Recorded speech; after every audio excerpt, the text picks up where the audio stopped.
Om Swastiastu, selamat pagi dan ketemu kembali semua adik-adik. Semoga semua pagi ini dan seterusnya dalam kondisi yang sehat. Walaupun kita ketahui masa pandemi ini kita harus selalu menjaga kesehatan baik diri sendiri, keluarga maupun di lingkungan sekitar. Sehingga semuanya akan sehat, termasuk kalau misalnya adik-adik tinggal bersama keluarga yang memiliki lansia di rumah masing-masing. Itu merupakan salah satu hal yang perlu kita jaga kondisinya agar tetap sehat. Nah, barangkali adik-adik sebelum pertemuan ini kita sudah mengadakan pertemuan sebelumnya dengan topik bagaimana penata laksanaan pelayanan kesehatan lansia. Ya, di sana sudah jelas kita diskusikan terkait dengan bagaimana penata laksanaan kegiatan pelayanan terhadap lansia tersebut. Nah, saat ini topik ini merupakan suatu topik lanjutan daripada topik tersebut, di mana kita akan membahas saat ini terkait dengan integrasi daripada pelayanan kesehatan lansia yang merupakan program yang dikerjakan oleh pemerintah dan telah dilakukan di masyarakat. Bagaimana pemerintah berharap kesehatan lansia menjadi hal yang utama, kemudian kesejahteraan lansia juga menjadi hal yang difokuskan. Tentu semua itu tidak terlepas dari adanya fenomena di mana secara demografi, ya, jadi baik itu demografi di tingkat nasional Indonesia maupun demografi daripada susunan penduduk di dunia saat ini disebutkan bahwa proporsi atau jumlah penduduk lansia itu semakin meningkat. Jadi data sudah banyak menyebutkan bahwa jumlah lansia itu di berbagai negara itu mengalami peningkatan yang sangat signifikan dibandingkan dengan jumlah penduduk di usia perkembangan yang lainnya. Nah, tentunya semua itu akan berdampak terhadap terjadinya masalah kesehatan di negara tersebut. Kenapa bisa memunculkan banyak masalah? Ya, tentunya kita sadari bahwa lansia itu memiliki bermacam-macam penurunan fungsi kesehatan. Jadi fungsi fisik sudah menurun, psikis menurun, sosial budaya pun menurun. Akibat dari penurunan-penurunan tersebut, terutama di fisik, menyebabkan lansia itu banyak menderita berbagai macam penyakit. Misalnya lansia sangat mudah sekali terkena hipertensi, penurunan fisik tadi, apalagi ditambah psikologis, stres, kemudian banyak lansia yang menderita DM, kemudian gagal ginjal, jantung, dan lain sebagainya. Itu semua tidak terlepas dari karena memang lansia itu sudah mengalami berbagai macam penurunan fungsi di dalam tubuhnya. Nah, masalah-masalah yang dihadapi oleh lansia itu bisa berdampak terhadap berbagai sendi kehidupan, baik itu di kehidupan secara fisiknya, mentalnya, maupun sosial ekonomi. Secara fisik, ya mulai aktivitasnya menurun, tidak bisa melakukan kegiatan yang sebelumnya. Secara mental, ya psikis, ya depresi, cemas, stres, dan lain sebagainya itu banyak dialami oleh lansia. Begitu juga dengan mempengaruhi kehidupan sosial ekonomi yang sebelumnya mereka bisa bekerja menghasilkan uang untuk memenuhi kebutuhan ekonomi, nah saat ini sudah tidak bisa dilakukan lagi. Sehingga inilah yang bisa mempengaruhi aspek kehidupan karena berbagai masalah tersebut. Nah, untuk itu maka diperlukan bagaimana caranya untuk bisa meningkatkan derajat kesehatan daripada lansia tersebut. Upaya-upaya apa yang bisa dilakukan untuk meningkatkan derajat kesehatan lansia? Jangan sampai masalah itu terjadi pada lansia sehingga mempengaruhi aspek-aspek kehidupan tersebut. Nah, di dalam upaya pelayanan kesehatan pada lansia agar lansia itu bisa mendapatkan kesehatan optimal, tentu tidak bisa bekerja sendiri, pemerintah nggak bisa bekerja sendiri, tenaga kesehatan nggak bisa bekerja sendiri, tanpa dukungan, tanpa melibatkan peran serta aktif daripada masyarakat. Jadi masyarakat yang dimaksud di sini adalah masyarakat di sekitar lansia, apakah itu keluarganya, lingkungan sekitar, dan lain sebagainya. Itu merupakan hal yang penting untuk bisa dilibatkan di dalam perawatan kesehatan dan kesejahteraan lansia.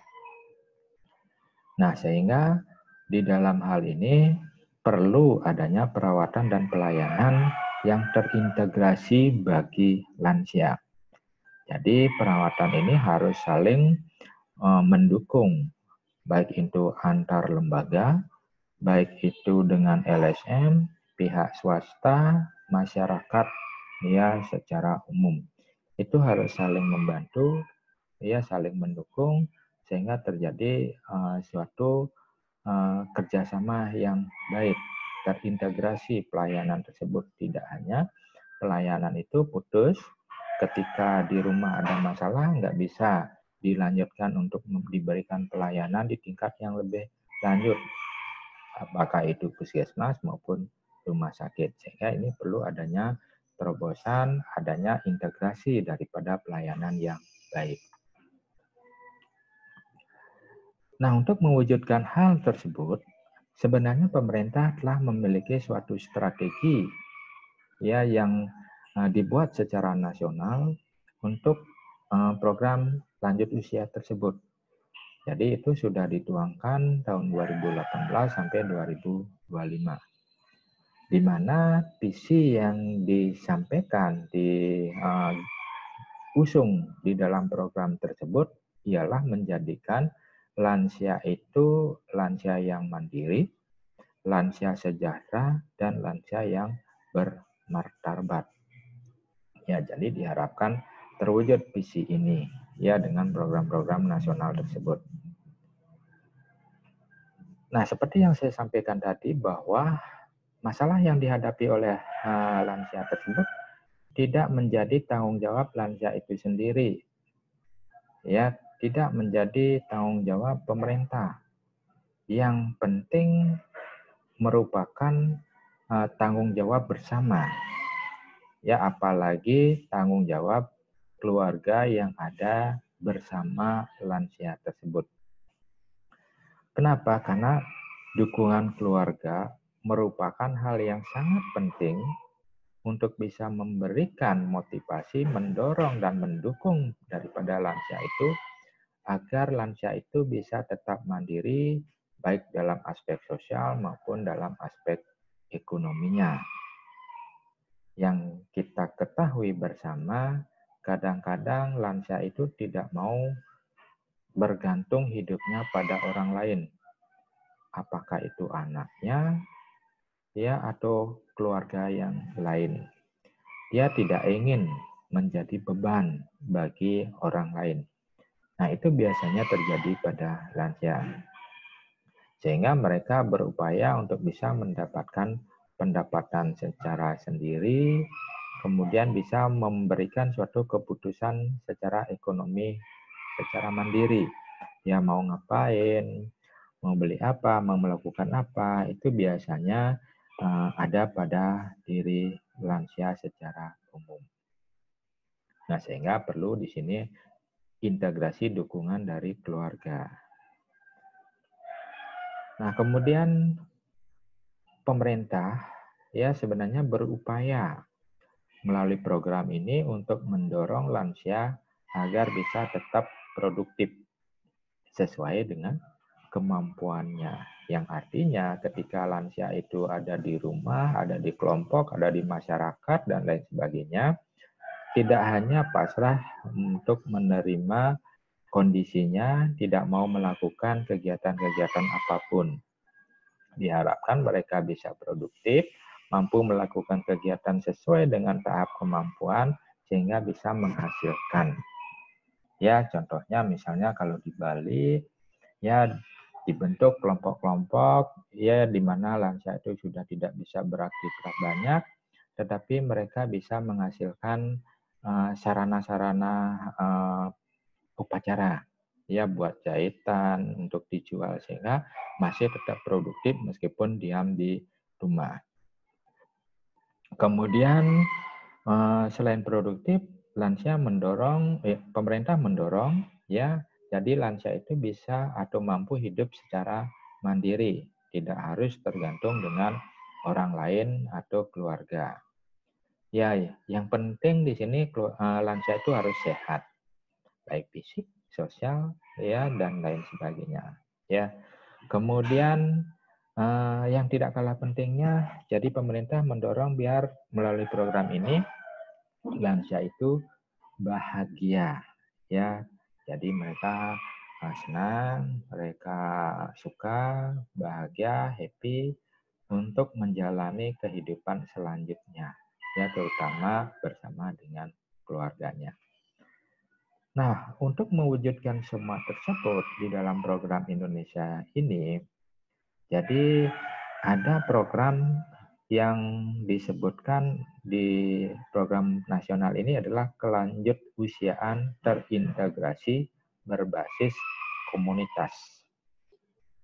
Nah, apa itu kelanjut usiaan terintegrasi berbasis komunitas? Ya, yang salah satunya bagaimana memberikan pelayanan terhadap lansia yang ada di komunitas, yang ada di masyarakat. Apa saja bentuk-bentuknya, siapa sasarannya, mari kita lihat bersama. Nah, di dalam program pelayanan lansia terintegrasi berbasis komunitas ini, sasaran utama pada program ini tentu lansia yang ada di community, lansia yang ada di keluarga maupun masyarakat. Ya, kalau lansia saat ini dirawat di rumah sakit, nah, itu tidak menjadi sasaran daripada program ini. Ya, jadi, nah kemudian selain itu sasarannya adalah lansia di komunitas yang memiliki atau rentan terhadap risiko terjadinya masalah kesehatan. Nah, siapa yang dikatakan rentan dan berisiko ini? Itu misalnya lansia yang ada di masyarakat, yang ada di keluarga, yang memiliki mungkin berbagai penyakit komorbid, ya, penyakit penyerta, atau mungkin lansia yang sudah yang sangat jumbo, umurnya sudah sangat tua, ya tidak mampu beraktivitas, ya. Kemudian lansia-lansia yang memang di dalam kehidupannya itu tidak bisa mengerjakan kegiatan-kegiatan tertentu. Jadi ini istilahnya lansia yang berisiko terhadap terkena penyakit-penyakit atau masalah kesehatan. Itu menjadi sasaran utama di program ini. Kemudian lansia tinggal sendiri yang tidak ada keluarganya. Barangkali banyak kita temukan lansia itu tinggal sebatang kara yang ada lansianya aja atau mungkin bersama pasangannya tanpa ada keluarga yang lainnya. Kemudian sasaran lain lansia dalam pemulihan.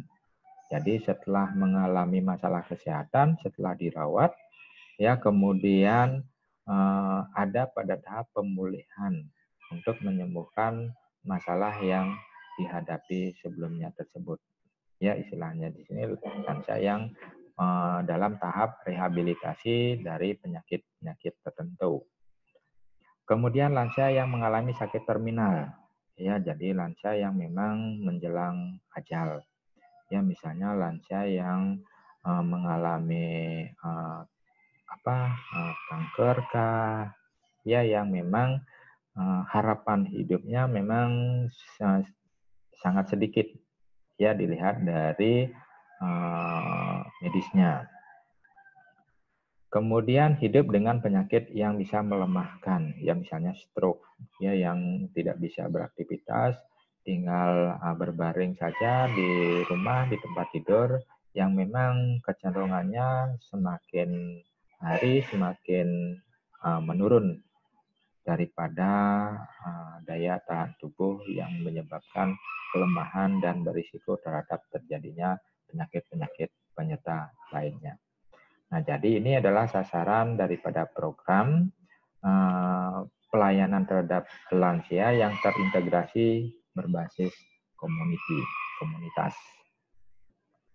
Nah, apa manfaat daripada program ini?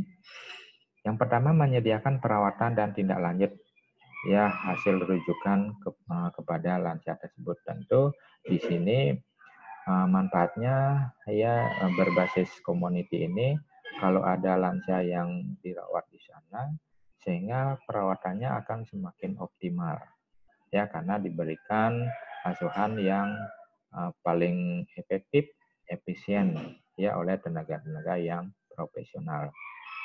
Dan kemudian bisa memberikan tindak lanjut, ya daripada hasil-hasil perawatan tersebut, kemudian bisa memberikan rujukan-rujukan yang memang diperlukan ya ketika misalnya dilakukan perawatan dan itu tidak mungkin dilakukan di rumah untuk bisa dirujuk ke pelayanan kesehatan yang lebih terintegrasi ya lebih tinggi. Nah, kemudian manfaat yang lain, lansia hidup nyaman di rumahnya sendiri. Ya, tentu dari dukungan keluarga tersebut, keluarga paham, keluarga itu mengerti sehingga mampu bersama-sama merawat daripada lansia tersebut sehingga mereka menjadi lebih nyaman. Ya, tidak merasa bahwa dia merupakan beban bagi keluarga. Nah, kemudian berikutnya manfaatnya adanya terwujudnya integrasi sistem kesehatan. Ya, baik itu di tingkat nanti community, tingkat puskesmas maupun tingkat rumah sakit. Ada link nantinya dari semua pelayanan tersebut. Nah, setelah mendapatkan perawatan barangkali di rumah, di community masyarakat, tentu harapannya perawatan itu maksimal sehingga kunjungan yang tidak diperlukan ke rumah sakit menjadi lebih sedikit. Karena memang sudah mampu untuk dilakukan penanganan di rumah. Nah, apalagi kondisi saat ini pandemi COVID-19, jadi ini sangat risiko sekali misalnya kalau lansia itu dia bisa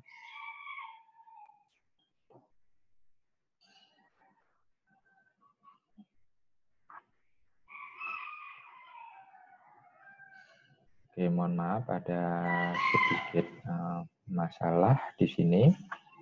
Ya, mudah-mudahan ini bisa berlanjut.